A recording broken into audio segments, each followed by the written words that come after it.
ಬೆಳಗಾವಿಯಲ್ಲಿ ಕಬ್ಬು ಬೆಳೆಗಾರರು ಒಂದು ವಾರದಿಂದ ನಡೆಸುತ್ತಿರುವ ಹೋರಾಟದ ಬಿಸಿ ಅಂತಿಮವಾಗಿ ಬೆಂಗಳೂರಿನ ತಲುಪಿದಂತೆ ಇದೆ. ಮೊದಲ 3-4 ದಿನ ಎಂದಿನಂತೆ ಕೂಗಾಡುತ್ತಾರೆ, ಹಾರಾಡುತ್ತಾರೆ, ಕಿರಿಚಾಡುತ್ತಾರೆ, ಬಡಿದುಕೊಳ್ಳಿ ಅಂತ ಹೇಳಿ ಸುಮ್ಮನಿದ್ದು ಉಡಾಫೆ ಮತ್ತು ದಿಮಾಕಿನಲ್ಲಿ ಮೆರೆದಿದ್ದ ರಾಜ್ಯ ಸರ್ಕಾರ ಅಂತಿಮವಾಗಿ ದಾರಿಗೆ ಬರ್ತಿರೋ ಹಾಗೆ ಕಾಣಿಸ್ತಾ ಇದೆ. ಕಬ್ಬು ಬೆಳೆಗಾರರ ಬಗ್ಗೆ ಇವತ್ತು ಸಂಪುಟ ಸಭೆಯಲ್ಲಿ ಹೋರಾಟ ಚರ್ಚೆಯನ್ನು ಮಾಡಿದ್ದಾರೆ. ನಾಳೆ ಬೆಳಿಗ್ಗೆ 11 ಗಂಟೆಗೆ ಸಕ್ಕರೆ ಕಾರ್ಖಾನೆಗಳ ಮಾಲೀಕರ ಸಭೆಯನ್ನು ಸರ್ಕಾರ ಕರೆದಿದೆ. ಈ ಸಭೆಯ ಬಳಿಕ ರೈತ ಮುಖಂಡರ ಸಭೆಯನ್ನು ಸರ್ಕಾರ ಮತ್ತೆ ಕರ್ಕೊಂಡಿದೆ. ಪ್ರಧಾನಿಗೆ ಪತ್ರ ಬರೀತಾರಂತೆ ಅಂತ ಮುಖ್ಯಮಂತ್ರಿ ಇದ್ದಾರೆ. ಅಗತ್ಯ ಬಿದ್ದರೆ ನಿಯೋಗ ಕರೆದೊಯ್ತಾರೆ. ಏನಕ್ಕೆ? ಅವ್ರ ಹತ್ರಕ್ಕೆ ಯಾಕೆ ಹೋಗ್ತಾರೆ? FRP ನಿಗದಿ ಮಾಡೋದು ಅವರು. ನಿಗದಿ ಮಾಡೋದು ಅವ್ರಾಗ್ಬಿಟ್ರೆ ಇವ್ರು ಇಷ್ಟ ಬಂದಂಗೆಲ್ಲ ಮಾಡಕ್ಕೆ ಬರಲ್ಲ. ಅಲ್ಲಿ ಇವ್ರದ್ದು ಪಾತ್ರ ಇರೋದು, ಇನ್ಯಾರ ಮೇಲೆ ಎತ್ತಾಕಬೇಡಿ.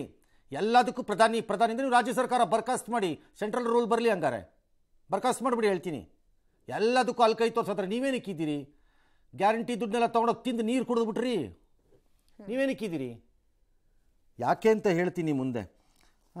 ಇದಕ್ಕೂ ಮುನ್ನ ಅವ್ರು ದರ ನಿಗದಿ ಮಾಡೋದು ಅವರು ಕರೆಕ್ಟ್, ಅದದು ಇವತ್ತಿಂದಲ್ಲ,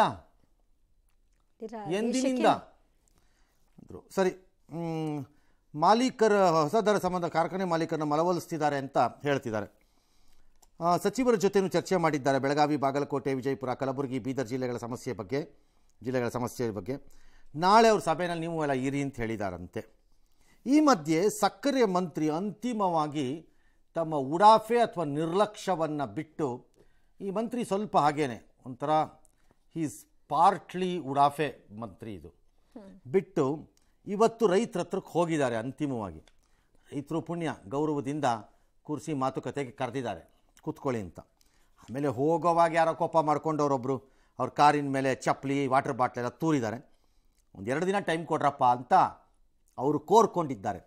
ಇದನ್ನೇ 2ನೇ ದಿನನೇ 3ನೇ ದಿನನೇ ಮಾಡ್ಕೊಂಡು ಬರ್ಬೋದಾಗಿತ್ತು. ಅಷ್ಟು ಸೀರಿಯಸ್ ಆಗಿ ತಗೊಳ್ಳಿ. ಅಷ್ಟೇ.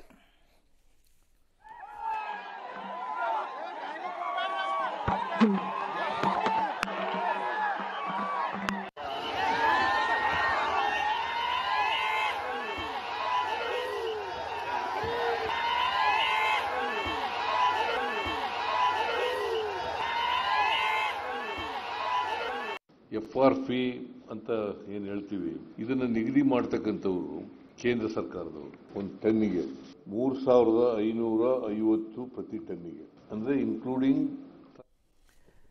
FRP ನಿಗದಿ ಮಾಡೋದು ಕೇಂದ್ರ ಸರ್ಕಾರನೇ. ಸಿದ್ದರಾಮಯ್ಯನವ್ರು ಹೇಳ್ದಂಗೆ ನಿನ್ನೆ ಬೆಳಗ್ಗೆಯಿಂದ ಅಲ್ಲ ಜಾರಿಗೆ ಬಂದಿರೋದು. ಇದು ಪ್ರತಿ ವರ್ಷ ಯಾವಾಗಲೂ ಅವರೇ ಮಾಡೋದು.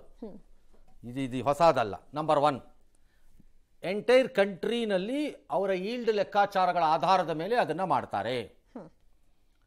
ನೀವು ಕರ್ನಾಟಕದಲ್ಲಿ ಇಳುವರಿ ಕಡಿಮೆ ಇದೆ ನಿಮ್ಮ ಕಬ್ಬಿಗೆ ಅಂತಾನೋ ಇನ್ನೊಂದು ರೀಸನ್ಗೋ, ನೀವು ನಮಗೆ ಹೆಚ್ಚು ಬೇಕು ಅಂತಂದರೆ ಇಡೀ ಕರ್ನಾಟಕದ ಸಮಸ್ಯೆನ ದೇಶದ ಸಮಸ್ಯೆ ಮಾಡಿ FRP ಆಲ್ಟರ್ ಮಾಡಲ್ಲ.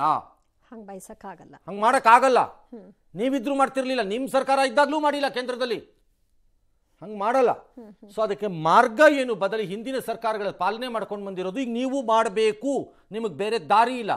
ನಿಮ್ಮ ಶಿಷ್ಯ ಸತೀಶ್ ಜಾರಕಿಹೊಳಿ ಅಥವಾ ಇನ್ಯಾರ್ಯಾರ್ದು ಅಥವಾ ಲಕ್ಷ್ಮೀ ಹೆಬ್ಬಾಳ್ಕರು ಅಥವಾ ಯಾವ್ಯಾವ ಮಂತ್ರಿಗಳಿದಾರೋ ಗೊತ್ತಿಲ್ಲ, ಎಲ್ಲ ಸಕ್ಕರೆ ಕಾರ್ಖಾನೆ ಇಟ್ಕೊಂಡೆಲ್ಲ ಸುತ್ತ ಇಟ್ಕೊಂಡು ಕೂತಿದ್ರೆ ನಾವೇನು ಮಾಡೋಣ? ಅದಕ್ಕೆ ಬಿಜೆಪಿಯವರು ಸತೀಶ್ ಜಾರಕಿಹೊಳಿ ಅಗತ್ಯ ಬಿದ್ದರೆ ಹೋಗೋಣ. ಯಾರು ಅಗತ್ಯ ಬಿದ್ದರೆ? ನಿಮ್ಮನೆ ಜೀತದಾಳುಗಳ ಅವ್ರುಗಳೆಲ್ಲ 1-2 ವರ್ಷ ಕಬ್ಬಾಕಬಾರ್ದು ಇಂಥವ್ರ ಫ್ಯಾಕ್ಟ್ರಿಗಳಿಗೆ. ಅದಕ್ಕೆ ಈಗ ನೀವು ಕೊಡಬೇಕು ಬೆಂಬಲ ಬೆಲೆನ. ಅದಕ್ಕೆ ವ್ಯವಸ್ಥೆಗಳು ರೈತರ ಪರ ಸರ್ಕಾರ ಅಲ್ವಾ? ಇವತ್ತು ಅದನ್ನೇ. ಮತ್ತೆ ನಿಮ್ಮ ಹತ್ರ ಮೆಷಿನ್ ಬೇರೆ ಇದೆ. 2 ಮೆಷಿನ್ ಇದೆಯೋ 3 ಇದೆಯೋ ಗೊತ್ತಿಲ್ಲ ನನಗೆ. ಮಷಿನ್ಗಳ ಎಕ್ಸ್ಟ್ರಾ ಹಾಕಿದೀವಿ ನಾವು, ಅದನ್ನ ಅವ್ರು ಮಾಡಿರಲಿಲ್ಲ, ನಾವು ಮಾಡಿದೀವಿ. ಏನು ದುಡ್ಡು ಪ್ರಿಂಟ್ ಮಾಡೋದ? ಯಾವ ಮೆಷಿನ್? ಸಕ್ಕರೆ ಕಬ್ಬಾರಿ ಅದನ್ನ ಹೇಳ್ತಾ ಇದ್ದಾರೆ. ಅವ್ರ ತಲೆ ಯಾರು ನಿಮ್ಮನ್ನು ಇದು ಮಾಡಕ್ಕೆ ಹೇಳಿದವರು? ಕಾಸು ಕೊಡೋಕ್ಕಾಗದಿದ್ಮೇಲೆ ಫ್ಯಾಕ್ಟ್ರಿ ಯಾಕೆ ಮಾಡ್ತೀರಿ ಅಂತಾರೆ ರೈತರು. ಬಿಡ್ತಾರಾ? ಏನೋ.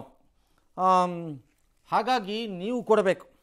ಪ್ರತಿ ಟನ್ಗೆ 11.25 ರಿಕವರಿ ರೇಟ್, ಅಂದರೆ 112 kg ಟನ್ಗೆ ಲೆಕ್ಕಾಚಾರ ಹಿಡಿದ್ರೆ 3,500 ರೂಪಾಯಿ ಕೊಡಿ, ಕಟಾವು ಸಗಾಟ ವೆಚ್ಚ ಹೊರತುಪಡಿಸಿ ಅಂತ ರೈತರು ರೈತರ ಮುಂದೆ ಸರ್ಕಾರ ಇಟ್ಟಿರೋ ಲೆಕ್ಕ. 10.25ಕ್ಕಿಂತ ರಿಕವರಿ ರೇಟ್ ಕಡಿಮೆ ಇದ್ರೆ, ಅಂದರೆ 102 kg ಸಕ್ಕರೆ ಬಂದರೆ ಟನ್ಗೆ 3,100 ರೂಪಾಯಿ ಕೊಡಿ ಅಂತ ಕೊಡ್ತೀವಿ ಅಂತ ಇವ್ರು ಹೇಳ್ತಿದ್ದಾರೆ. ಅವ್ರು ಅದಕ್ಕೆ ಒಪ್ತಿಲ್ಲ. ಕೇಂದ್ರ ಏನು ಹೇಳಿದೆ? ಮೇನಲ್ಲಿ ಮಾಡಿರೋದು ಆದೇಶ ಇದು. ಏನು ಹೇಳಿದೆ? ಟನ್ಗೆ 10.25 ರಿಕವರಿ ರೇಟ್ ಅಂದರೆ 102 kg ಇದ್ದರೆ 3,550 ರೂಪಾಯಿ ಕೊಟ್ಬಿಡಿ. ಕಟಾವು ಇದು ವೆಚ್ಚ ಸೇರಿ. ಹೌದು, ಇವ್ರು ಕೊಟ್ಟಿರೋದು 9.5 ಅಂದರೆ 95 kg ಅಷ್ಟಿದ್ರೆ ಆಗ 3,290 ರೂಪಾಯಿ ಕೊಡಿ, ಕಟಾವು ಸಾಗಾಟ ಸೇರಿ ಅಂತ ಹೇಳಿದ್ದಾರೆ. ರೈತರು ಏನು ಕೇಳ್ತಿದ್ದಾರೆ, ನೀವು ಒಂದು 300 ರೂಪಾಯೋ 400 ರೂಪಾಯೋ ಸೇರಿಸ್ಬಿಟ್ಟು ಕೊಡಿ ರಾಜ್ಯದವರು ಅಂತ ಕೇಳಿದ್ದಾರೆ. ಹಿಂದೆ ಎಲ್ಲ ಬೆಂಬಲ ಬೆಲೆ ಅಂತ ಕೊಟ್ಟಿದ್ದೀರಲ್ಲ ನೀವು ಕಬ್ಬು ಬೆಳೆಗಾರಗಳಿಗೆ, ಹಿಂದೆ ಎಲ್ಲ ಕೊಟ್ಟಿದ್ದೀರಿ, ಈಗಲೂ ಕೊಡಿ. ಅದನ್ನು ರೈತರು ಹೇಳ್ತಿರೋದು ಫ್ಯಾಕ್ಟ್ರಿಯಿಂದ ಕೊಡಿಸಿ ಅಂತ. ಇವರು ಅದನ್ನು ಹೇಳ್ತೀರಾ. ಏನಕ್ಕೆ ಫ್ಯಾಕ್ಟ್ರಿಯಿಂದ ಕೊಡಿಸ್ಬೇಕು, ಏನಕ್ಕೆ ಕೊಡಿಸ್ಬೇಕು? ಫ್ಯಾಕ್ಟ್ರಿನವರಿಂದ ಯಾಕೆ ಕೊಡಿಸಿ ಅಂತಾರೆ. ಯಾಕೆ ಅಂದರೆ ರೈತರಿಗೆ ಚೆನ್ನಾಗಿ ಗೊತ್ತು, ಸಿದ್ದರಾಮಯ್ಯನವ್ರಿಗೂ ಗೊತ್ತು, ಏನು ಗೊತ್ತಿಲ್ಲದೆ ಇರುವಂಥ, ಏನು ಭೂಗರ್ಭದೊಳಗಳಿರುವಂಥ ಹುದುಗಿ ಹೋಗಿರುವ ಸತ್ಯ ಏನಲ್ಲ, ಅದು ಮಾಹಿತಿ ಏನಲ್ಲ. ಹಲವಾರು ಉಪ ಉತ್ಪನ್ನಗಳು ಏನೇನು ಬರುತ್ತವೆ, ಇಟ್ ಕುಡ್ ಬಿ ಕರೆಂಟು ಅಂದರೆ ವಿದ್ಯುತ್ ಶಕ್ತಿ, ಗ್ರಿಡ್ಗೆ ಕಳಿಸ್ತಾರೆ, ಮೊಲಾಸಸ್ಸು, ಡ್ಯಾಶು ಏನೇನು ಬರುತ್ತೆ, ಟೆಕ್ನಾಲಜಿ ಡೆವಲಪ್ ಆಗಿರೋ ಪರಿಣಾಮವಾಗಿ ಆ ಲಾಭ ಮತ್ತು ದುಡ್ಡನ್ನು ಇವರು ತೋರಿಸಲ್ಲ. ಇವ್ರು ತೋರಿಸಲ್ಲ, ಬರೀ ಕಬ್ಬಿಂದ ಅರಿಯೋದನ್ನು ಮಾತ್ರ ತೋರಿಸ್ತಾರೆ. ಎಲ್ಲ ಫ್ಯಾಕ್ಟ್ರಿ ಅಂತ ನಾನು ಹೇಳಿಲ್ಲ, ಕೆಲವು ಫ್ಯಾಕ್ಟ್ರಿಗಳು ತೂಕದಲ್ಲೂ ಯಾಮಾರಿಸ್ತಾರೆ.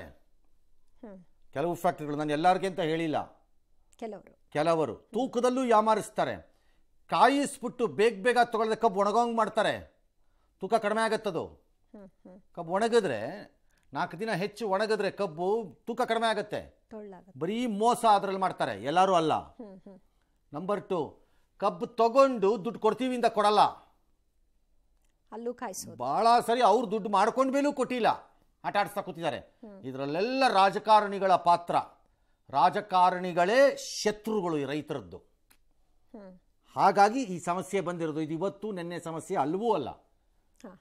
ಆಗಾಗ್ಗೆ ಅಲ್ಲಲ್ಲಿ ಅಡ್ಜಸ್ಟ್ ಮಾಡ್ಕೊಳ್ಳೋದು, ರೈತರನ್ನು ಒಡೆಯೋದು, ರೈತರ ಲೀಡರ್ಗಳನ್ನು ಖರೀದಿ ಮಾಡ್ಕೊಳ್ಳೋದು, ಅವ್ರಿಗೆ ಎಷ್ಟೊಂಚೂರು ದುಡ್ಡು ಕೊಟ್ಬಿಡೋದು, ಈ ಥರದ್ದೆಲ್ಲ ಮಾಡಿನೇ ಈ ಹಂತಕ್ಕೆ ತಂದಿದ್ದೀರಿ.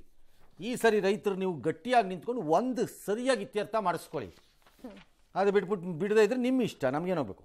ಓಕೆ, ಈಗ ಚೀಫ್ ಮಿನಿಸ್ಟರ್ ಏನು ಹೇಳ್ತಾರೆ, ಪ್ರೈಮ್ ಮಿನಿಸ್ಟರ್ ಹತ್ರ ಹೋಗ್ಬೇಕು. ಯಾಕೆ ಹೋದ್ರೆ ಇಸ್ಕೋತಾರೆ ಅಷ್ಟೇ, ಅವರು ಏನು ಮಾಡಲ್ಲ. ಅವರು ಕಂಡಿದ್ದಕ್ಕೆಲ್ಲ ನೀವು ಮೋದಿಗೆ ಹೇಳ್ತೀನಿ. ನಿಮ್ಮ ಮನೆಯಲ್ಲಿ ಇವತ್ತೊಂದು ರೋಜ್ ಗಿಡದಲ್ಲಿ ಒಂದು ಹೂವೇ ಬಿಟ್ಟಿಲ್ವಂತೆ, ಚೀಫ್ ಮಿನಿಸ್ಟರ್ ಮನೇಲಿ. ಮೋದಿಗೆ ಒಂದು ಲೆಟರ್ ಬರೆದು ಬಿಡಿ, ನಮ್ಮ ಮನೆ ಮುಂದೆ ಆ ರೋಜ್ ಗಿಡದಲ್ಲಿ ಒಂದು ಹೂವೇ ಬಿಟ್ಟಿಲ್ಲ, ಎಲ್ಲದಕ್ಕೂ ಬರೀತೀರಾ? ಎಗೈನ್ ಅವ್ರಿಗೆ ಬರೆದು ಅವ್ರ ಸಮಸ್ಯೆ ಸರಿ ಮಾಡಬೇಕು ಅನ್ನೋದೇ ಆಗಿದ್ದರೆ ನೀವು ಯಾಕೆ ಸಭೆ ಮಾಡ್ತಾ ಇದ್ದೀರಿ? ನೀವು ಯಾಕೆ ಸಭೆ ಮಾಡ್ತೀರಿ? ನಮ್ದಲ್ಲ ಅಂತೇಳಿ ರೇ, ನನಗೆ ತಲೆ ಕೆಟ್ಟಿದ್ಯಾ? ನಂದ ಇದು ಕೆಲಸ? ಯಾರ್ರೀ ಮಾಡಬೇಕಾಗಿರೋದು? ಜವಾಬ್ದಾರಿ ಇರೋದು ಕೇಂದ್ರ ಸರ್ಕಾರ, ಅವ್ರನ್ನಲ್ವೇಳ್ರಿ ಕೇಳೋದು. ನೀವು ನನ್ನ ಹತ್ರ ಬಂದು ಕೇಳಿದ್ರೆ ಕೇಳ್ಬೋದಿತ್ತು, ಕೇಳಬೇಕು. ನಿಮ್ಮ ಜವಾಬ್ದಾರಿ ಅಲ್ಲ. ನೀವು ಯಾಕೆ ಸಭೆ ಕರಿ? ನಿಮ್ಮ ಮಂತ್ರಿನ ಯಾಕೆ ಕಳಿಸಿದ್ರಿ? ನಿಮ್ಮ ಮಂತ್ರಿ ಎಲ್ಲೋದ್ರು ಹೇಳಬೇಕಾಗಿತ್ತು ಅಷ್ಟು 1000 ರೈತರ ಮುಂದೆ. ನಮ್ಮನ್ನ ಯಾಕ್ರಪ್ಪ ಕೇಳ್ತಿದ್ದೀರಿ? ಯಾರಪ್ಪ ಇದು ಮಾಡಬೇಕಾಗಿದ್ದು? ಅಲ್ಲಲ್ವೇನ್ರಪ್ಪ?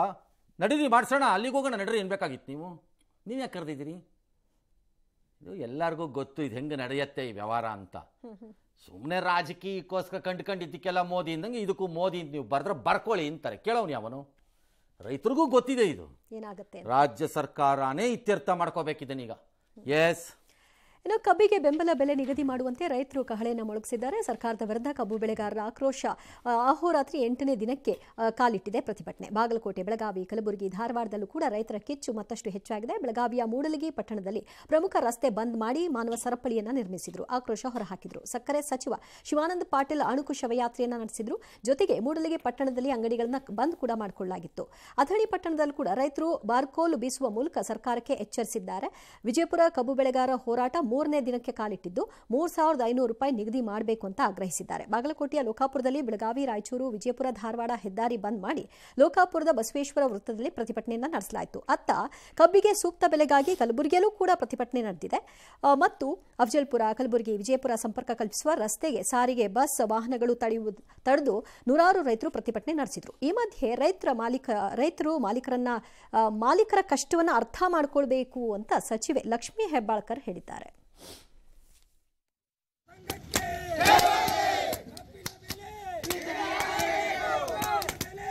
2100 ರೂಪಾಯಿ 4 ಕಿಲೋ ಗೊಂಜಾ ಪ್ಯಾಕೆಟ್ ತಗೋತಾರ. 1900 ರೂಪಾಯಿ ಗೊಬ್ಬರ ರೇಟ್ ಮಾಡ್ಯಾರ. ಇವ್ರು ಹೆಂಗ್ ಮಾಡಿದ್ರು ರೈತರು? ಹೆಂಗ್ ಜನ್ಮ ಹೆಂಗ್ ಮಾಡಿದ್ರು?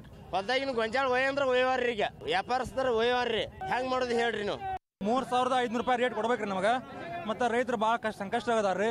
ನಮಗೆ 3500 ರೂಪಾಯಿ ಬಿಲ್ ಬೇಕ್ರಿ. ಇವತ್ತು ಏನು ದುನಿಯಾ ಆಗಿಲ್ರಿ, ಎಲ್ಲ ರೈತರು ಒಕ್ಕಟ್ಟಾಗ್ಯಾರು.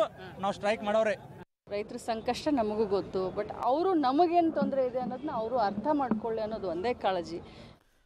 ರೈತರ ಸಂಕಷ್ಟ ನಮಗೆಲ್ಲರಿಗೂ ಗೊತ್ತಿರೋದ್ರಿಂದ ನೀವು ರೈತರ ಮುಂದೆನೇ ಹೋಗಿ ಹೇಳಿಬಿಡಿ ಮೇಡಮ್. ಅವ್ರ ಮುಂದೆನೇ ಹೇಳಿ, ನಮ್ಮ ಮುಂದೆ ಯಾಕೆ ಬಿಡ್ತೀರಿ ಬುರುಡೆನ? ಅವ್ರ ಎದುರು ಹೋಗಕ್ಕಾಗಲಿಲ್ಲ ಇಲ್ಲಿವರೆಗೂ.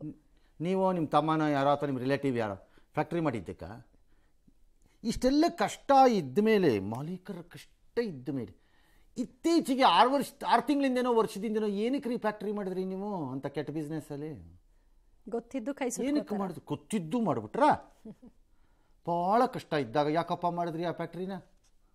ರೈತರ ಜೊತೆ ಜಗಳ ಆಡ್ಕೊಂಡು ಅವ್ರು ಪ್ರೊಟೆಸ್ಟ್ ಎಲ್ಲ ಮಾಡ್ತಾಯಿದ್ರು, ಫ್ಯಾಕ್ಟ್ರಿ ಮಾಡಿದ್ರಿ. ಏನಕ್ಕೆ ಮಾಡಿದ್ರಿ?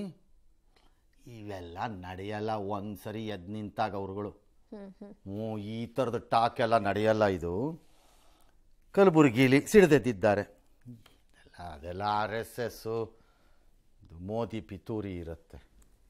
ಅದೇನು ಪಥಸಂಚಲನ ಬೇರೆ, ಇದು ಬೇರೆ. ಇಲ್ಲ ಇಲ್ಲ ಇಲ್ಲ, ಎಲ್ಲ ಒಂದೇ, ಎಲ್ಲ ಒಂದೇ. ಹೌದೌದು, ಕಲಬುರಗಿ ಅಂದ್ರೆ ಅದೇನೆ, ಅದೇ ಅದು ಅವರೇ ಎತ್ಕಟ್ಟಿರೋದು. ಇದು 100% ಬರೆದಿಟ್ಕೊಳ್ಳಿ. ಅಲ್ಲ, ಇವ್ರ ಪಾತ್ರ ಏನು ಸರ್?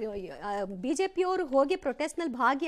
ರೈತರು ಮತ್ತು ಸಕ್ಕರೆ ಕಾರ್ಖಾನೆಗಳ ಮಾಲೀಕರ ಮಧ್ಯೆ ವಿಶ್ವಾಸ ಎಂಬುದು ಸತ್ತೋಗಿ ಬಹಳ ವರ್ಷ ಆಗೋಗಿದೆ.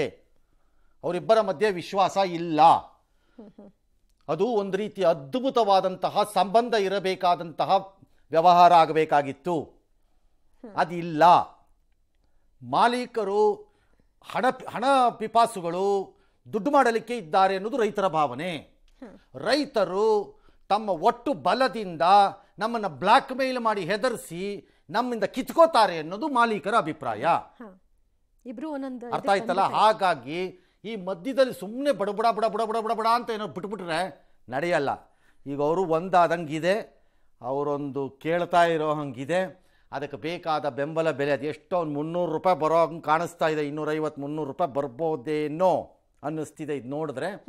ಅದಕ್ಕೆ ನನ್ನ ಪ್ರಕಾರದಲ್ಲಿ 112 kg ಬಂದರೆ 3200 ಪ್ಲಸ್ ಕಟಾವು ಸಾಗಾಣಕ್ಕೆ ಒಂದು 300, ಇದಕ್ಕೆ ಬಂದರೆ 3550 ಬಂದರೆ ಅದಕ್ಕೆ ಬಂದೇ ಬರುತ್ತೆ. ಅದನ್ನೊಂದು ಸೇರಿಸ್ಬಿಟ್ಟು ಸರ್ಕಾರ ಕೊಟ್ಟರೆ ಸಂತೋಷ.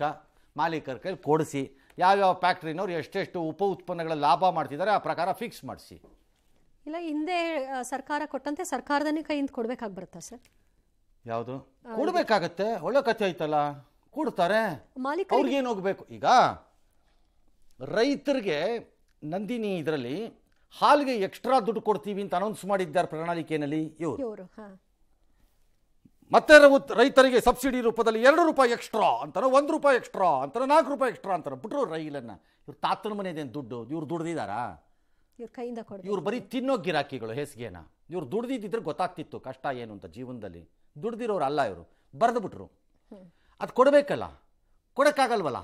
ಅದಕ್ಕೆ ಹಾಲಿನ ರೇಟ್ ಎಬ್ಬಿಸ್ಬಿಟ್ಟು ರೈತರು ಕೇಳ್ತಾ ಇದ್ದಾರೆ ಹೆಚ್ಚೋಣ ಅಂತ ಅಲ್ಲಿ ಕೊಡಿಸೋದು. ನೀವು ಒಬ್ಬರೇ ಬೇಕಾ ಜವರಾಯ? ಇದು ದೊಡ್ಡ ಮನುಷ್ಯ ಅವ್ರು ಘೋಷಣೆ ಮಾಡೋದು ನಮ್ಮ ಕೈಯಿಂದ ಕೊಡ್ಸಿ. ಹಾಗೆ ಇದು ಹಾಕ್ರಿ, ಗ್ಯಾರಂಟಿ. ರೈತರಿಗೆ ಕಬ್ಬು ಬೆಳೆಗಾರರಿಗೆ 300 ರೂಪಾಯಿ ಎಕ್ಸ್ಟ್ರಾ ಗ್ಯಾರಂಟಿ ಕೊಡ್ರಿ. ಬಜೆಟಿಂದ ಯಾವ ರಸ್ತೆ ಆದ್ರೆಷ್ಟು, ಗುಂಡಿ ಬಿದ್ರೆಷ್ಟು, ಜನ ಸತ್ರಷ್ಟು, ನೇತಾಕಂಡ್ ಮೇಲಕ್ಕೆ ಹೋದ್ರೆಷ್ಟು. ಇದಕ್ಕೋಸ್ಕರ ಇನ್ನೆಲ್ಲೆಲ್ಲೇ ಕೇಳೋಕೆ ಶುರು ಮಾಡ್ತಾರೆ ಸರ್. ಕೇಳಿ, ಇರೋದೇ ಅದಕ್ಕೆ. ನೀವು ಅಧಿಕಾರಕ್ಕೆ ಬಂದಿದ್ದೇ ಅದಕ್ಕೆ, ಓಟ್ ಹಾಕಿಸ್ಕೊಳ್ಳೋದೇ ಅದಕ್ಕೆ. ಸುಮ್ಮನೆ ಲಜ್ಜಿಗೆಟ್ಟವ್ರ ಥರ ಆಡಬೇಡಿ, ಕೊಟ್ಬಿಟ್ಟು ಕೈ ತೊಳ್ಕೊಳ್ಳಿ. ಈಗ ಕೊಡಬೇಕು, ನಿಮ್ಗೆ ಬೇರೆ ದಾರಿ ಇಲ್ಲ ಅಂತ ನನಗನ್ನಿಸ್ತಿದ್ಯಪ್ಪ, ಗೊತ್ತಿಲ್ಲ. ಜೀನಿ ಸ್ಲಿಮ್ ರೆಫರ್ ಮಾಡ್ಬೇಕಾದ್ರೆ ಕಾರಣ ಏನಂದ್ರೆ ವೇಟ್ ಲಾಸ್ ಸಲುವಾಗಿ ನನ್ ಬಾಳ ಜನ ಕೇಳಿದ್ರು. ಫಸ್ಟ್ ನಾನ್ ತಗೊಂಡು ನನಗೆ ರಿಸಲ್ಟ್ ಬಂದ್ಮೇಲೆ ಆಮೇಲೆ ನಾನು ಜೀನಿ ಸ್ಲಿಮ್ ಇನ್ನೊಬ್ಬರಿಗೆ ಪ್ರಿಪೇರ್ ಮಾಡಿದ್. ಸುಸ್ತಾಗೋದು ಕಡಿಮೆ ಆಯ್ತು, ವೀಕ್ನೆಸ್ ಅದು ಏನೂ ಇಲ್ಲ, ಪೂರಾ ಹೆಲ್ದಿ ಅದೇನೆ. ವೇಟ್ ಜಾಸ್ತಿ ಇರೋರಲ್ಲಿ ಏನೇ ಡೌಟ್ ಇಲ್ಲದೆ 100% ಬಳಸಬಹುದು. ಪ್ರತಿದಿನ ನಮ್ಮ ಜೀನಿ ಸ್ಲಿಮ್ ನ ಯೂಸ್ ಮಾಡಿ ಯಾವುದೇ ಸೈಡ್ ಎಫೆಕ್ಟ್ ಇಲ್ದಂಗೆ ನೀವು ಸಣ್ಣ ಆಗ್ತೀರಾ. ಉತ್ತರದಲ್ಲಿ ಅದು ಆಗ್ತಾ ಇದ್ರೆ ಇಲ್ಲಿ ಬಿಡದಿ ಹತ್ರ ಆ ಟೌನ್ಶಿಪ್ ಗಲಾಟೆ 9 ಗ್ರಾಮಗಳದ್ದು 3600 ಎಕರೆ ಟೌನ್ಶಿಪ್ಪನ್ನು ಮಾಡೋಕ್ಕೆ ಸರ್ಕಾರ ಚಿಂತನೆ ಅಂತೆ. ಈಗ ಏನೇ Prestige project of the honourable deputy chief minister. ಈ ರಾಜ್ಯದಲ್ಲಿ ಈಗ ಹೆಂಗಿದೆ ಪರಿಸ್ಥಿತಿ ಅಂದರೆ, DK ಶಿವಕುಮಾರ್ ಅವ್ರು ಯಾವುದನ್ನಾದರೂ ಇಷ್ಟಪಟ್ಟರೆ ರಾಜ ಮಹಾರಾಜರ ಥರ ಅದು ಜಾರಿಗೆ ಬರಬೇಕಷ್ಟೇ. ಮಹಾರಾಜ ಕಣ್ಣು ಹಾಕಂದ್ಮೇಲೆ ಮುಗಿದೋಯ್ತು. ಮಹಾರಾಜನ ಕಣ್ಣಿನ ಮುಂದೆ ಏನೋ ನಡೆಯೋಕ್ಕೆ ಸಾಧ್ಯನೇ ಅಂತ ಹಿಂದೆ ಎಲ್ಲ ಇರಲಿಲ್ವಾ? ಹಾಗೆ ಈ ಪರಿಸ್ಥಿತಿಗೆ ಈಗ ಬಂದಿದೆ. ಇದು ಆಜ್ಞೆ ಮಾಡಿದ್ರು ಮಹಾರಾಜರು ತೀರ್ಮಾನ ಮಾಡಿದ್ರೆ ಮುಗೀತು. ಇದು ಮಹಾರಾಜರ ತೀರ್ಮಾನನೇ. ಹಿಂದೆ ಸರಿಯೋ ಕಾಂಡೆ ಇದ್ದೀನಿ ಬಿಡ್ರೆ, ಎಲ್ಲ JDSನವ್ರು ಏನೇನು ಮಾಡಿದಾರೆ ನಂಗೆ ಗೊತ್ತಿದೆ ಅಂದರೆ ಆಗೋಯ್ತು ಅಷ್ಟೇ, ಮುಗೀತು. ಬಾಯಿ ಮುಚ್ಕೊಂಡು ಬಕ್ಕೊಂಡು ಹೋಗ್ತಾ ಇರ್ಬೇಕು ನೀವು ಅಂತ ಅವ್ರ ಲೆಕ್ಕಾಚಾರ. ಇವೆಲ್ಲ ಆಯಾಯ ಕಾಲಘಟ್ಟದಲ್ಲಿ ಹಂಗಂಗೆ ಚೆನ್ನಾಗಿ ನಡೀತಿರುತ್ತೆ. ಸ್ವಲ್ಪ ರಿವರ್ಸ್ ಹೊಡೆಯೋಕ್ಕೆ ಸ್ಟಾರ್ಟ್ ಆದಾಗ ಕಷ್ಟ ಗೊತ್ತಾಗುತ್ತೆ. ಏನು ಅದು ಅವ್ರಿಗೆ ಬಿಟ್ಟಿದ್ದೀಗ. ನನ್ನ ಪಾಯಿಂಟ್ ಅದಲ್ಲ. ಸಿದ್ದರಾಮಯ್ಯನವ್ರು ಎಲೆಕ್ಷನ್ ಟೈಮಲ್ಲಿ ಮಾತಾಡ್ಬಿಟ್ಟೆ ಅಂತಲ್ಲ, ಯಾವುದೋ ಒಂದು ಅಕ್ವದಿಷನನ್ನು ಯಾರೋ ಲೆಫ್ಟಿಸ್ಟ್ಗಳು ಬಂದರು ಅಂದ್ಬಿಟ್ಟು ಬಿಟ್ಕೊಟ್ರಲ್ಲ, ಇಲ್ಲಿ ಯಾಕೆ ಬಿಡಬಾರ್ದು? ಇಲ್ಲೂ ಬಿಟ್ಕೊಡಿ. ಅದಕ್ಕೆ ಹೇಳಿದವರು ಕೃಷಿ ಭೂಮಿ ಅಂತ. ಇದು ಕೃಷಿ ಭೂಮಿ, ರೈತರ ಪರ. ಇದೇನಿದು? ಏನು ರಾಕ್ಷಸರ ಮಕ್ಕಳ ಇವರೆಲ್ಲ? ಇಲ್ಲೂ ರಾಕ್ಷಸರ ಮಕ್ಕಳು ಇವರೆಲ್ಲ. ಇವ್ರು ಇಲ್ಲಿ ಇದಿಲ್ಲ, ಕೃಷಿ ಇಲ್ಲ ಅಲ್ಲಿ. ಅಲ್ಲೇನು ಬೆಳಿ ಅಲ್ಲಿ ಇದು ಕರೆಕ್ಟ್. ಅದು ಏನು ಸರ್, ಅಲ್ಲಿ ಇದು ಬೆಳೀತಿದ್ದಾರೆ, ಇದು ಗಾಂಜಾ ಮತ್ತು ಒಪಿಯಮ್. ಕರೆಕ್ಟ್, ಅದಕ್ಕೆ ಮಾಡಿಸಿರ್ತಾರೆ DK. ಸುಮ್ಮನೆ ಮಾಡ್ತಾರೆ ಅವರು. ಗಾಂಜಾ ಒಪಿಯಮ್ ಬೆರೀತಿರ್ಬೇಕಲ್ಲಿ ಮೋಸ್ಟ್ಲಿ. ಜನಹಿತಕ್ಕೋಸ್ಕರ ಅಕ್ವೈರ್ ಮಾಡ್ತಿರೋದು ಅದನ್ನು. ಅದ್ಯಾಕದು ಬೇರೆ ಬೇರೆ? ಆ ರೈತರು ಬೇರೆ, ಈ ರೈತರು ಬೇರೆನಾ? ಓಕೆ, ಒಂದು ವೇಳೆ ಇದ್ರ ಮೇಲೆ ತಗೊಳ್ತೀವಿ ಅಂದ್ರೂ ಕೊಡಿ ರೇಟನ್ನು ಅವ್ರಿಗೆ. ನಾಳೆ DK ಶಿವಕುಮಾರ್ದೋ ಅಥವಾ ಇನ್ನೊಬ್ರದ್ದು ಪ್ರಾಪರ್ಟಿನ ಬಾಯಿಗೆ ಬಂದಿದ್ದ ರೇಟಲ್ಲಿ ಅಕ್ವೈರ್ ಮಾಡಿದ್ರೆ ಹ್ಞೂ ಅಂತೀರಾ? ಚೀಫ್ ಮಿನಿಸ್ಟ್ರು ಮೂಡಾ ಸೈಟಿಂದು ವ್ಯಾಲ್ಯೂಯೇಷನ್ ಮಾಡಿದಾಗ 10 ರೂಪಾಯಿ ಆಸ್ತಿನ 1 ರೂಪಾಯಿ ವ್ಯಾಲ್ಯೂ ಮಾಡಿದ್ರ ನೀವು? ಎಷ್ಟಕ್ಕೆ ವ್ಯಾಲ್ಯೂ ಮಾಡಿದ್ರಿ ನೀವು ಸಾಹೇಬ್ರು? ನೀವು ಮಾಡಿದ ಸರಿನೋ ತಪ್ಪ ಬೇರೆ ವಿಚಾರ. ಎಷ್ಟಕ್ಕೆ ವ್ಯಾಲ್ಯೂ ಮಾಡಿದ್ರಿ ಸಾಹೇಬ್ರು ನಿಮ್ಮ ಸೈಟನ್ನು ಅವಾಗ? ವ್ಯಾಲ್ಯೂನ ಎಷ್ಟಕ್ಕೆ ಮಾಡಿದ್ರಿ? ನೀವು ಯಾಕೆ 5 ರೂಪಾಯಿಗೆ ಮಾಡಲಿಲ್ಲ ವ್ಯಾಲ್ಯೂನ? ಕೊಟ್ಟಷ್ಟು ಯಾಕೆ ತಗೊಳ್ಳಿ? ಮಾಡಿದ್ದಾರೆ. ಈಗ ಅದೇನೋ ಕೆಲವರು ಕೊಡ್ತೀವಿ, ಕೊಟ್ಟವರು ಕೊಡಲಿ, ಕೊಡದಿದ್ದವ್ರದ್ದು ಕೆಲವು ಪ್ರಾಜೆಕ್ಟ್ಗಳಲ್ಲಿ 100 ಎಕರೆ ಜಾಗ ಕಳ್ಕೊಂಡ್ರು. ಅಲ್ಲ, 100 ಎಕರೆ ವಶಪಡಿಸ್ಕೋಬೇಕು ಯಾವುದೋ ಪ್ರಾಜೆಕ್ಟ್ಗೆ ಅಂತಂದರೆ 100 ಎಕರೆನೂ ಕೊಡ್ತಾರೆ ಅಂತೇನು ಇಲ್ಲ. 95 ಎಕರೆ ಕೊಡ್ಬೋದು, ಇನ್ನು 5 ಎಕರೆ ನಾವು ಕೊಡಲ್ಲ ಅಂತಲೇ ಕೂತ್ಕೊಂಡ್ಬಿಡ್ಬೋದು. ಹಂಗನ್ಬಿಟ್ಟು ಎಂಟೈರ್ ಪ್ರಾಜೆಕ್ಟ್ ನಿಲ್ಲಿಸ್ತಾರೆ ಅಂತ ನಿಲ್ಲಿಸಿ ಅಂತ ಹೇಳಲ್ಲ. ನಿಮ್ಮ ಸರ್ಕಾರನೇ ಮಾಡಿದ್ದ ಕೆಲಸ ಇದು. ಲ್ಯಾಂಡ್ ಅಕ್ವಿಸಿಷನ್ದು ರೂಲ್ಸನ್ನ ಆ್ಯಕ್ಟನ್ನ ಚೇಂಜ್ ಮಾಡ್ಕೊಂಡು ತಂದಿದ್ಯಾರು ಕೇಂದ್ರದಲ್ಲಿ? ನಿಮ್ಮವ್ರೆ, ನೀವೇ ಫಾಲೋ ಮಾಡಿ. ಬಾಯಿಗೆ ಬಂದು ಒಂದೊಂದು ಪ್ರಾಜೆಕ್ಟ್ಗೆ ಒಂದೊಂದು ರೇಟ್ ಮಾಡೋಕ್ಕೆ ಹೋಗಬೇಡಿ. ಎಸ್,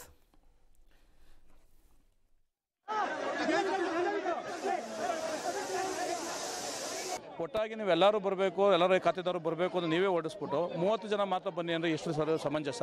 ಅವರು ಪರವಾಗಿರೋಂಥವ್ರನ್ನೇ ಕರೆದಿ ಮೀಟಿಂಗ್ ಮಾಡಿ ರಿಜಿಸ್ಟ್ರೇಷನ್ ಮಾಡ್ಕೊಂಡು ತೀರ್ಮಾನ ಮಾಡ್ಕೊಂಡ್ರೆ ಇದ್ರ ಜೊತೆಗೆ ಕರೆದಿರೋದಕ್ಕೆ ರೈತರ ಬೇಡಿಕೆಗಳಿಗೆ ಜಿಲ್ಲಾಧಿಕಾರಿಗಳು ತುಂಬ ಸ್ಪಂದಿಸವ್ರೆ. ಎಲ್ಲ ಥರದ ಏನೇನು ಅವರು ಮೊದಲು ಪ್ರೆಸ್ ಮೀಟ್ ಇದರಲ್ಲಿ ಹೇಳಿದ್ರ ಪರಿಹಾರ.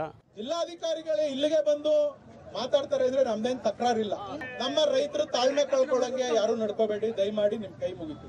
ನನ್ನ ಕಾಲದಲ್ಲಿ ಇದು ತೀರ್ಮಾನ ಆಗಿದ್ದು ಅಂತ ಹೇಳಿ ನನ್ನ ಹೆಸರನ್ನ ಶೆಲ್ಟರ್ನ ತಗೊಳ್ಳೋದು ಅವಶ್ಯಕತೆ ಇಲ್ಲ. ಅವರು ನನ್ನ ಕಾಲದಲ್ಲಿ ತೆಗೆದುಕೊಂಡಂಥ ತೀರ್ಮಾನಗಳೇ ಬೇರೆ. ಈಗಿನ ಸರ್ಕಾರದಲ್ಲಿ ಅವರು ತೆಗೆದುಕೊಳ್ಳಿಕ್ಕೆ ಹೊರಟಿರೋ ತೀರ್ಮಾನಗಳೇ. ಯಾರ ತೀರ್ಮಾನನೋ ಎಂಥದ್ದೋ ಎರಡರಲ್ಲೂ ಒಂದಾಗಬೇಕು. ಇಲ್ಲ ಅವ್ರಿಗೆ ತೃಪ್ತಿನೋ ಅಥವಾ ಒಂದು ಸಮಾಧಾನಕರವಾದ ರೇಟಲ್ಲಿ ಕೊಟ್ಟು ತಗೊಳ್ಳಿ, ಆಯಿತಾ? ಈಗ ಪರ ಅಂತಿದ್ರೆ ಯಾರೋ ಒಬ್ಬರು ಪರ ಇದ್ರೆ, ಪರ ಇದ್ದವ್ರು ಮಾತಾಡ್ತಿದ್ದವ್ರದ್ದು ಜಮೀನಿದೆಯಾ ಫಸ್ಟ್ ಚೆಕ್ ಮಾಡಿ.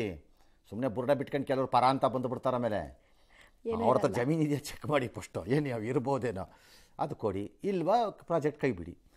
ಮೂರನೇದು, ಈ ಪ್ರಾಜೆಕ್ಟಿಂದು ಗೊತ್ತಿಲ್ಲ, ಮಾಡಲೇಬೇಕು. ಬೆಂಗಳೂರನ್ನು ಈಗಲೇ ಮಾನ್ಯ ಉಪಮುಖ್ಯಮಂತ್ರಿಗಳು ನಿಭಾಯಿಸೋಕ್ಕಾಗ್ತಿಲ್ಲ. ಅಸಹಾಯಕತೆ ಅಂಚಿಗೆ ಬಂದು ನಿಂತಾಗೋಗಿದೆ. 1 ಟನ್ನಲ್ಗೆ 57,000 ಕೋಟಿನ ಜೋಬಲ್ ಹಾಕೊಂಡು ಓಡಾಡ್ತಿದ್ದಾರೆ. ಈಗ ನೀವು ಇದನ್ನು ಮಾಡಿಟ್ರೆ ಗ್ರೇಟರ್ ಬೆಂಗಳೂರು ಅಂತ, ಇನ್ನು ಬೆಂಗಳೂರನ್ನ ಉದ್ಧಾರ ಮಾಡೋಕೆ ಅದು ಎಷ್ಟು DK ಶಿವಕುಮಾರ್ಗಳು ಬೇಕೋ ಆಗ? ಏನು ವಾರ್ಡ್ಗೊಬ್ಬರು ತರ್ತೀರೋ ಏನಪ್ಪ? ಆವಾಗ ಒಂದು ಸಿಟಿಯನ್ನು ಬೆಳೆಸೋವಾಗ ಇರೋ ಸಿಟಿನ ಹೇಗಿಟ್ಕೊಂಡಿದ್ದೀರಿ ಅಂತ ನೋಡ್ಬೇಕು ನೀವು. ಸುಮ್ಮನೆ ಭೂಮಿ ಕೆರೆದ್ಬಿಟ್ಟು ಸೈಟ್ ಹಂಚ್ಬಿಡ್ತೀನಿ, ಜಾಗ ಹಂಚ್ಬಿಡ್ತೀನಿ ಅಂದ್ರೆ ಆಗಲ್ಲ. ಮತ್ತು ಅರ್ಜೆನ್ಸಿ ಏನು ಮಾನ್ಯ ಮಂತ್ರಿಗಳಿಗೆ? ಇದರಲ್ಲಿ ಅರ್ಜೆನ್ಸಿ ಯಾಕೆ? ನಿಧಾನಕ್ಕೆ ಮಾಡಿ. 1-2 ತಿಂಗಳು ತಡ ಆದರೆ ಏನಾಗತ್ತೆ? ಗುಂಡಿಗೆ ಡೆಡ್ ಲೈನ್ ಮುಂದಕ್ಕೆ ಹಾಕೊಂಡು ಹೋಗಿಲ್ವಾ? ಇದನ್ನು ಮುಂದಕ್ಕೆ ಹಾಕಿ ಏನು ಅರ್ಜೆಂಟ್ ಏನು? ಎಲ್ಲರನ್ನು ಒಪ್ಸಿ ಮಾಡ್ಕೊಂಡ್ರೆ ಸಮಸ್ಯೆ ಸಾಲ್ವ್. ಗುಂಡಿಗೆ ಹೇಳಿಲ್ವಾ? ಹೌದು, ಇವ್ರು ಒಂದು ವಾರ ಅವ್ರು ಒಂದು ವಾರ ಮುಂದಕ್ಕೆ ಹಾಕೊಂಡು ಹೋದ್ರೆ ಆಯ್ತಪ್ಪ. ಏನೀಗ? ಅಷ್ಟೇ. ಇನ್ನು ಬಿಹಾರದಲ್ಲಿ ಮೊದಲ ಹಂತದ ಚುನಾವಣೆ ಯಶಸ್ವಿಯಾಗಿ ಮುಗಿದಿದೆ. 64.46% ಮತ ಚಲಾವಣೆಯಾಗಿದೆ. 2020ರಲ್ಲಿ ಮೊದಲ ಹಂತದ ಚುನಾವಣೆಯಲ್ಲಿ 50% ಮತ ಚಲಾವಣೆಯಾಗಿತ್ತು. ಈಗ ದಾಖಲೆಯ ಮತ ಚಲಾವಣೆ ಆಗಿದೆ. ಮೊದಲ ಹಂತದಲ್ಲಿ 3.75 ಕೋಟಿ ಮತದಾರರು 1314 ಅಭ್ಯರ್ಥಿಗಳ ಪರ ಮತ ಚಲಾಯಿಸಿದ್ದಾರೆ. ಮತದಾನ ಸಂದರ್ಭದಲ್ಲಿ ಕೆಲವು ಕಡೆ ಇವಿಎಂದು ಸಮಸ್ಯೆ ಆಗಿತ್ತು. ಆ ನಂತರದಲ್ಲಿ ಅದನ್ನೆಲ್ಲ ಸರಿಪಡಿಸಿಕೊಂಡಿದ್ದಾರೆ. ಲಿಖಿಸರಾಯ್ ಕ್ಷೇತ್ರದ ಬಿಜೆಪಿ ಅಭ್ಯರ್ಥಿ ಮತ್ತು ಡಿಸಿಎಂ ವಿಜಯ್ ಕುಮಾರ್ ವಿರುದ್ಧ ಆರ್ಜೆಡಿಯ ಕೆಲ ಕಾರ್ಯಕರ್ತರು ಅಲ್ಲಿ ಸಗಣಿ, ಕಲ್ಲು, ಚಪ್ಪಲಿ ಹೀಗೆ ಏನೇನು ಸಿಕ್ತೋ ಎಲ್ಲವನ್ನೂ ಕೂಡ ದಾಳಿ ನಡೆಸಿದ್ದಾರೆ. ಅವರು ಕೂಡ ಆಕ್ರೋಶವನ್ನು ಹೊರಹಾಕಿದ್ದಾರೆ. ಬಿಜೆಪಿಯ ಡಿಸಿಎಂ ಸಾಮ್ರಾಟ ಚೌಧರಿ ತಾರಾಪುರದಿಂದ 10 ವರ್ಷಗಳ ನಂತರ ನೇರವಾಗಿ ಚುನಾವಣಾ ಕಣಕ್ಕೆ ಇಳಿದಿದ್ದಾರೆ. ಬರಾಹಿಯಲ್ಲಿ ಬುರ್ಖಾ ಧರಿಸಿ ಬಂದ ಮಹಿಳೆಯನ್ನ ಕೇಂದ್ರ ಸಚಿವ ಗಿರಿರಾಜ್ ಸಿಂಗ್ ಟೀಕಿಸಿದ್ದಾರೆ. ಬುರ್ಖಾ ಧರಿಸಿ ಬರಲು ಇದು ಶರಿಯಾ ಕಾನೂನು ಇರುವ ಪಾಕಿಸ್ತಾನ ಅಲ್ಲ ಅಂತ ಅವರು ಹೇಳಿದ್ದಾರೆ. ಇನ್ನು 2ನೇ ಹಂತದ ಕ್ಷೇತ್ರಗಳ ಪ್ರಚಾರ ನಡೆಸಿರುವಂತಹ ಮೋದಿ ಆರ್ಜೆಡಿಯ 15 ವರ್ಷಗಳ ಆಡಳಿತಾವಧಿಯಲ್ಲಿ ಜಂಗಲ್ ರಾಜ್ ನೋಡಿದ್ದೀವಿ ಅಂತ ಕರೆದಿದ್ದಾರೆ. ದೇಶದಲ್ಲಿ ನಿರುದ್ಯೋಗ ಸಮಸ್ಯೆ ಹೆಚ್ಚುತ್ತಾ ಇದ್ರು ಪ್ರಧಾನಿ ಮೋದಿ ಮಾತ್ರ ಎಲೆಕ್ಷನ್ ಗುಂಗಲಿದ್ದಾರೆ ಅಂತ ಎಂದಿನಂತೆ ಜಯರಾಮ್ ರಮೇಶ್ಗೆ ಏನು ಹೋಗ್ಬೇಕ್ರಿ ಜೀವನದಲ್ಲಿ ಒಂದಿನ ಎಲೆಕ್ಷನ್ ನೋಡಿಲ್ಲ. ಒಂದಿನ ಎಲೆಕ್ಷನ್ ಹೋಗಿ ನಿಂತ್ಕೊಳ್ರಿ, ಗೊತ್ತಾಗತ್ತೆ ನಿಮ್ಗೆ ಕಷ್ಟ ಏನು ಅದ್ರದ್ದು ಅಂತ. ಸುಮ್ಮನೆ ಕೂತ್ಕೊಂಡು ಮೈಕ್ ಹಾಕೊಂಡು ಮಾತಾಡ್ತಿದ್ರೆ ವರ್ಕೌಟ್ ಆಗಲ್ಲ. ಒಂದಿನ ಎಲೆಕ್ಷನ್ಗೆ ಬರ್ರಪ್ಪ, ಗೊತ್ತಾಗತ್ತಾಗ ಎಲೆಕ್ಷನ್ ಗುಂಗು ಅಂದ್ರೆ ಏನು ಅಂತ.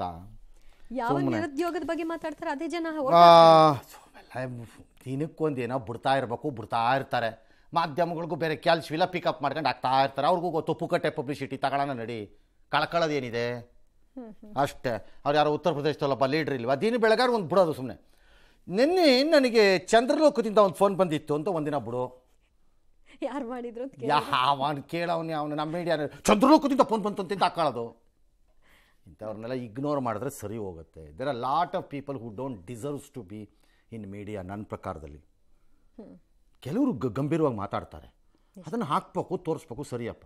ಸುಮ್ಮನೆ ಉಡಾಪೆಗಳು. ಇವತ್ತು ನಡೆದ 60%, 65% ಚುನಾವಣೆ ನಡೆದಿರೋದು. ಭಾಳ ಜನ ಹೇಳ್ತಿದ್ದಾರೆ ಬಿಹಾರದ ಅದ್ಭುತ ಪ್ರತಿಕ್ರಿಯೆ, ಜನ ಎದ್ದು ಬಂದಿದ್ದಾರೆ ಅಂತ. ಬಂದಿರ್ಬೋದು, ಹಿಂದೆ ಕಂಪೇರ್ ಮಾಡಿದ್ರೆ ಸ್ವಲ್ಪ ಬಂದಿರ್ಬೋದು. ಹೋದ್ ಸರಿ 50%, 52 ಆಗಿತ್ತು, ಈ ಸರಿ 65 ಅಂತ 13%, 12% ವ್ಯತ್ಯಾಸ ತೋರಿಸ್ತಿದ್ದಾರೆ ಇವರು, ಹೆಚ್ಚು ಕಡಿಮೆ, ಅಥವಾ 10% ವ್ಯತ್ಯಾಸ ತೋರಿಸ್ತಿದ್ದಾರೆ. ಬಂದಿರ್ಬೋದು, ನಾನು ಬಂದಿಲ್ಲ ಅಂತ ಹೇಳ್ತಿಲ್ಲ. ಜನ ಉತ್ಸಾಹದಲ್ಲಿ ಬಂದು ಓಟ್ ಹಾಕಿರಬಹುದು. ಬಟ್ ಅದೊಂದೇ ಅಲ್ಲ. ನಾನು ಹೇಳ್ತೀನಿ ಏನು ಕರೆಕ್ಟಾಗಿ ಏನಾಗುತ್ತೆ ಅಂತ. ಇದು ಹೇಳ್ತೀನಿ ತಗೊಳ್ಬೇಕಾರೆ. ಸುಮ್ಮನೆ ಅದು ಬುರ್ಡೆ ಬಿಡ್ತಾರೆ ರೈಲನ್ನೆಲ್ಲ. 10 ಲಕ್ಷ ಓಟ್ ಇದೆ ವೋಟರ್ಸ್ ಲಿಸ್ಟಲ್ಲಿ, ಹಿಂದೆ ಎಲ್ಲ ಕರೆಕ್ಟ್. 10 ಲಕ್ಷಕ್ಕೆ 5 ಲಕ್ಷ ಓಟ್ ಬೀಳ್ತಿತ್ತು. ಆಗೇನು ಹೇಳ್ತಿದ್ವಿ ನಾವು, 50% ಓಟ್ ಆಯಿತು ಅಂತಿದ್ವಿ. ಇನ್ನು 50% ಬರಲಿಲ್ಲ, ನೀರಸ ಮತದಾನ ಅಂದ್ಬಿಡ್ತಿದ್ವಿ. ಕರೆಕ್ಟ್. 10 ಲಕ್ಷದಲ್ಲಿ 2 ಲಕ್ಷ ಸತ್ತೋದ್ ಗಿರಾಕಿಗಳು, ಕಳ್ಳರು, ಕಿರಾತಕರು, ದರೋಡೆಕೋರರು, ಊರು ಬಿಟ್ಟು ಹೋಗ್ಬಿಟ್ರು ಅವ್ರ ಪಾಪ, ಡಬಲ್ ಇದ್ದವರು, ಇವೆಲ್ಲ ಇತ್ತು. ಅದನ್ನು ತೆಗೆದ್ರು, 8ಕ್ಕೆ ಬಂತು. 8ರಲ್ಲಿ 5 ಲಕ್ಷ ಓಟ್ ಆಯ್ತು. ಈಗ ಓಟ್ ಹಾಕ್ದವ್ರು ಅಷ್ಟೇ, ಅದೇನು ವ್ಯತ್ಯಾಸ ಆಗಿಲ್ಲ, ಭಾಳ ದೊಡ್ಡ ವ್ಯತ್ಯಾಸ ಆಗಿರ್ಲಿಕ್ಕಿಲ್ಲ. 5 ಲಕ್ಷಕ್ಕೆ ಬಂತು. ಬಂದು ಕೂಡಲೇ 8 ಲಕ್ಷಕ್ಕೆ 5 ಲಕ್ಷ ಓಟ್ ಆಗ್ತಿದ್ದಂಗೆ ಪರ್ಸೆಂಟೇಜ್ ಮೇಲೆ ಹೋಯ್ತು ಪಟಾರ್ ಅಂತ. ಅದರ ಕಾಂಟ್ರಿಬ್ಯೂಷನ್ನು ಇದೆ. ಬರೆದಿಟ್ಕೊಳ್ಳಿ, ಯಾರು ಬೇಕಾದ್ರೆ ಮ್ಯಾಥಮೆಟಿಕ್ಸ್ ಚೆಕ್ ಮಾಡಿ. ಆಗತ್ತೆ, ಹಾಗೆ ಆಗತ್ತೆ ಅದು. ಅದಕ್ಕೆ ನಿಮಗೆ ಪರ್ಸೆಂಟೇಜ್ ಸಡನ್ಲಿ 12%, 14%, 16% ಎಕ್ಸಸ್ ಕಾಣಿಸ್ತಿರೋದು. ಅಪಾರ್ಟ್ ಫ್ರಮ್ ಉತ್ಸಾಹನೂ ಇರಬಹುದು.